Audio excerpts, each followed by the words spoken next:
You're listening to Convenience Matters, brought to you by Nax. We'll talk about what we see at stores and what the future may hold for our industry. We say it over and over again. Convenience stores are integral to the communities that they serve. And it's not just for the products and the services, it's for what they mean to the community. Today, we have another one of those great stories about a unique relationship that ties overall car care to overall care of the community. Joining us for the conversation today, we have two guests. We have Renée Power. She is, and first off, like me, long titles, CMO, GM Mobility Marketing, North America for Shell, and also Kristine Templin, who is Chief Development and Marketing Officer for Meals on Wheels America. Welcome to both of you. And let me start with Renée. I know that this is a podcast that is focused on our industry, so I think a lot of people know what Shell is, but if you can just give us a lay of the land about the company, locations, and some of the things related to your business. Thanks, Jeff. Shell's one of the world's largest mobility retailers in the world by number of sites. We have 45,000 service stations around the world, and we operate in almost 80 countries. Now, in the U.S., we have over 12,000 Shell-branded sites. Very well-known brand, very well-known fuel brand. And what struck me that was interesting about what you're doing now is you have a consumer-focused initiative, a new type of offer. And there's that. So let's introduce that offer.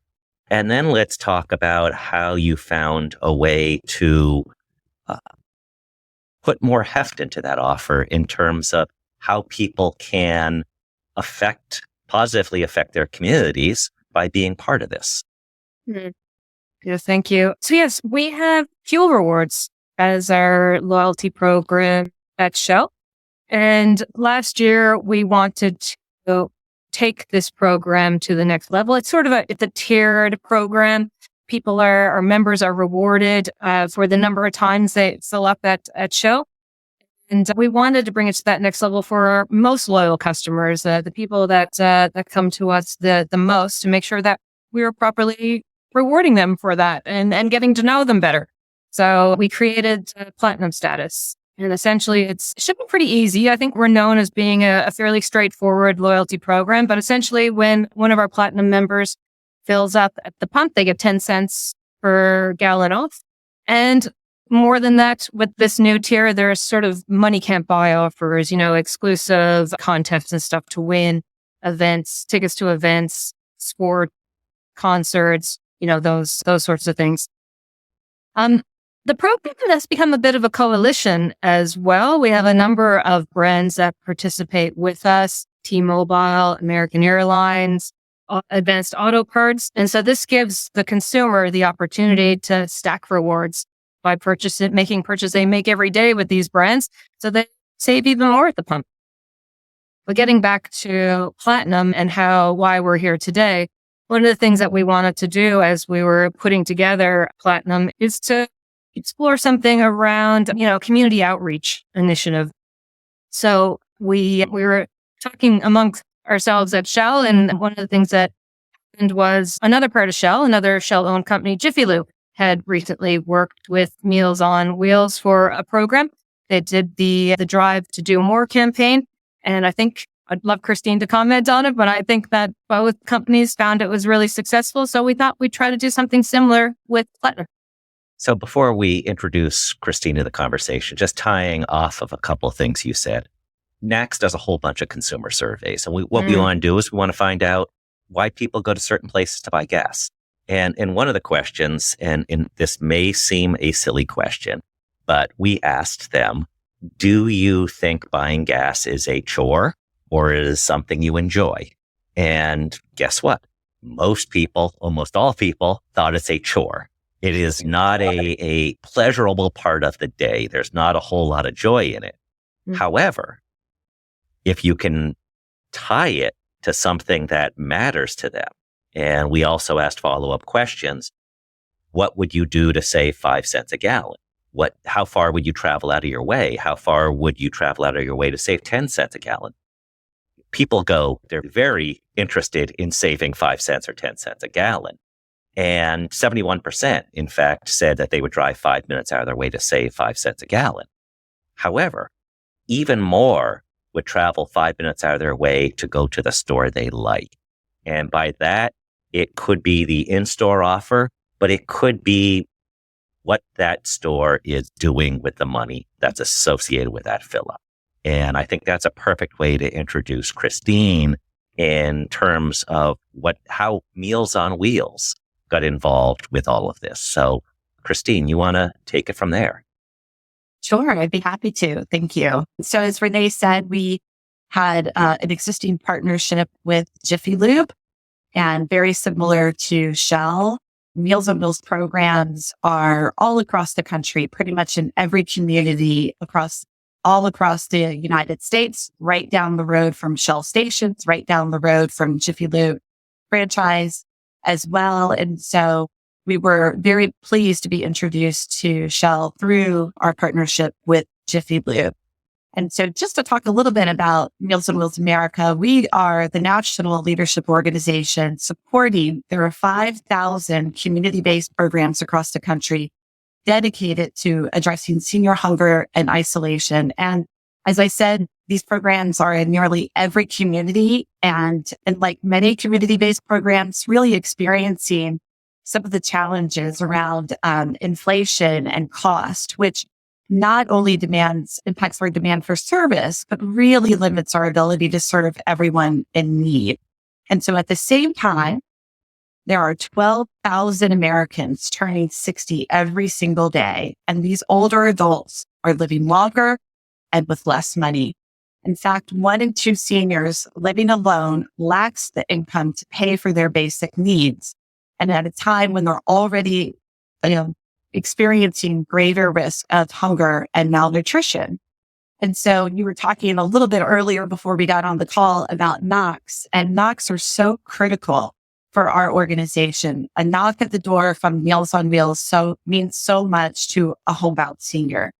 It not only brings the nutritious meal, but it also allows us to check on their safety, to have a social visit with them, because oftentimes the volunteer is really the only person that a senior might see all day or all week long.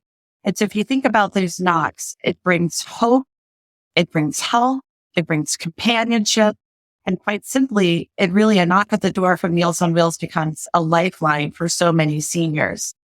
And so behind every knock, behind every senior served, and every community strengthened, there stand volunteers, there stand donors and supporters like Jiffy Lube, like Shell, to make the work of Meals on Wheels America and local programs possible. These types of collaborations in particular, are really essential to our ability to meet our mission. So if you think about the types of partners that we look for, I think Shell is just a great example. The alignment, the shared values, wheels are in our name. Vehicles are mission critical for both organizations. And I think just to echo on what Renee was saying as well, is that we're really about strengthening local communities. And so this collaboration just made sense. I'm going to go to Renee in a second, but I want to follow up on a couple things that you said. First off, 5,000 different chapters or communities that you serve in.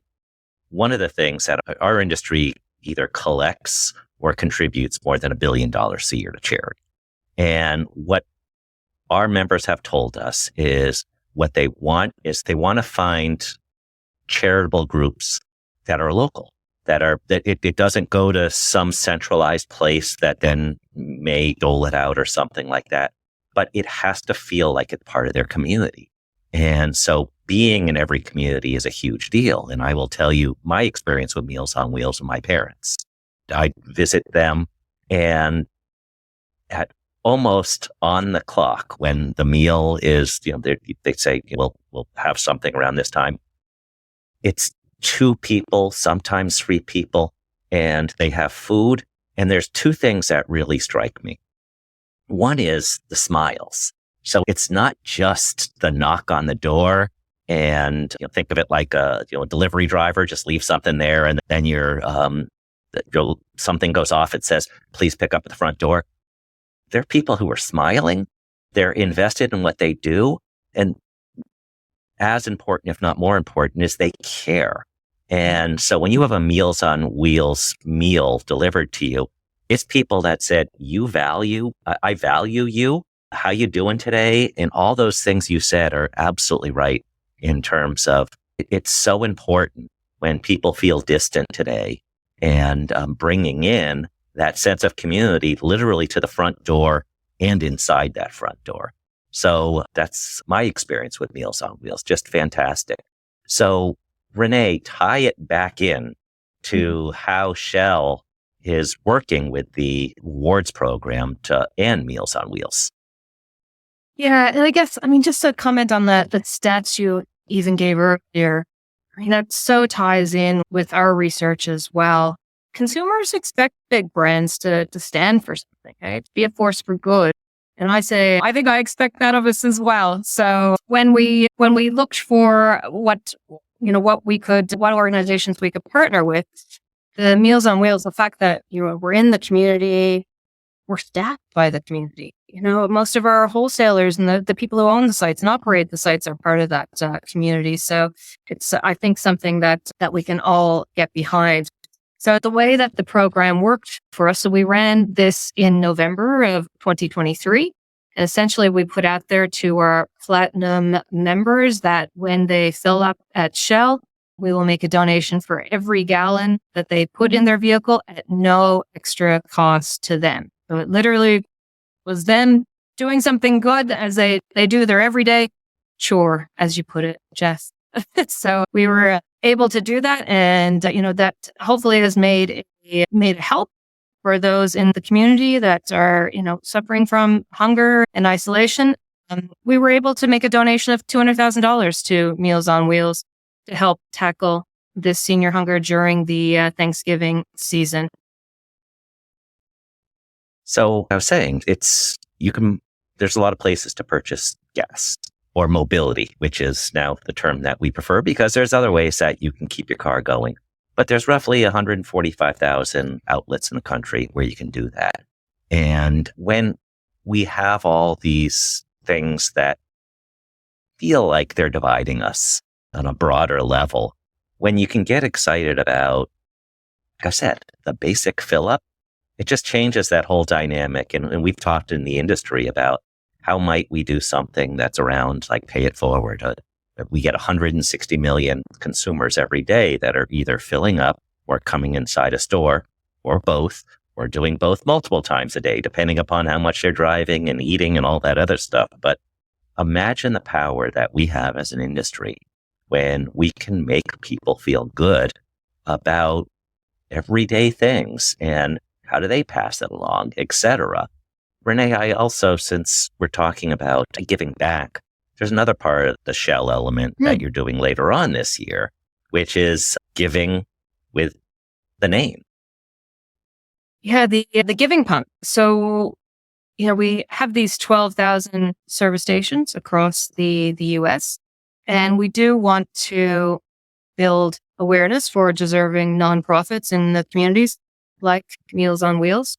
So we started the Giving Pump about 3 years ago. It's a national campaign, it runs for 2 months. It's a wholesaler-led program that enables the Shell customers across the U.S. to give back to their community charities. But our wholesalers do so much in their communities with their charities, their nonprofits of choice. We love this and we want to support and amplify the efforts. So when you pull up at a Shell service station in September or October, you should see a pump that looks a little bit different. It looks very colorful. It's the purple pump, the Giving Pump. We had more than 7,500 service stations participate in 2003, and we raised more than $3 million for 532 different local and national charities that our wholesalers support. Organizations like the Boys and Girls Club, St. Jude's Children's Research Hospital, Big Brothers Big Sisters, Make-A-Wish, etc. And the other thing with the giving pumps is they are wrapped. And there's different brands do different things with pumps. But the key thing is money goes to a worthy cause. And maybe understated is there's also the element to make people aware of that worthy cause, because Pure Purple, there's purple with a message. So you're also learning more about these different causes that are important to the business. So for those that sell fuel or in the convenience space or whatever space, there's an opportunity to do two things. It's the idea of giving back, and it's the idea about raising the awareness of all of these great charitable causes out there that make a difference in communities. So want to go back to Kristine and just, I think we're also in our industry, a lot of us serve on various nonprofit boards. And the two things that you always hear is it's really critical for us to get resources, because we operate on a super shoestring budget as much as we can. The other thing is it's really hard to get volunteers and keep volunteers. And that's just a constant dance in, how do you keep that workforce that's driving all of these smiles every day and checking in on people? What kind of stories do you hear, Kristine, from the volunteers that are volunteering? And do they come? You must have, they share these stories where it's just like, this is so meaningful to me. I had no idea. Any examples like that are worth sharing? There are hundreds of them, thousands of them that happen every single day. And so I want to go back one thing, Jeff, and just really commend Shell, because I do think, again, people are really searching for purpose. And I think when you create a program such as this that make it really frictionless, they walk away with such a great charitable experience. I think that it just permeates throughout the whole day. It has a ripple effect, right, if you will. And so I think if we can encourage other brands, other, convenience stores to think about the purpose that they want to extend to their consumer base as well, I think that is such a lovely way to kind of pay it forward. And again, as Renee was saying, is that there's not only, it's not a nice thing to do. There is an expectation as well. And I think you will be rewarded. We've seen this over and over again, even with your own statistics that you were saying. So just really want to commend Shell on the Giving Pump and on promotions that they did with us. And then going back to the volunteers, I think, you even said this with the Giving Pump is that, we love promotions such as this one because it does introduce our brand. It does introduce our issue and our mission to a whole new audience base that we don't have the resources to do big advertising campaigns or big volunteer recruitment campaigns. And so to think that somebody is walking away from the Giving Pump and thinking about how can I be a volunteer? What could that look like? Or how can I advocate today? Or how can I continue to give to this particular local charity? It just makes a huge difference. And I think that some of the stories that we hear is that you get as much as you give. And so I think that, when our volunteers go to the homes of these seniors have amazing stories to tell. These seniors have lived tremendous lives. I think that, we did a volunteer recruitment campaign a couple of years ago with the Ad Council. And one of the things that we really needed to work on was almost the stigma that, getting old is sad.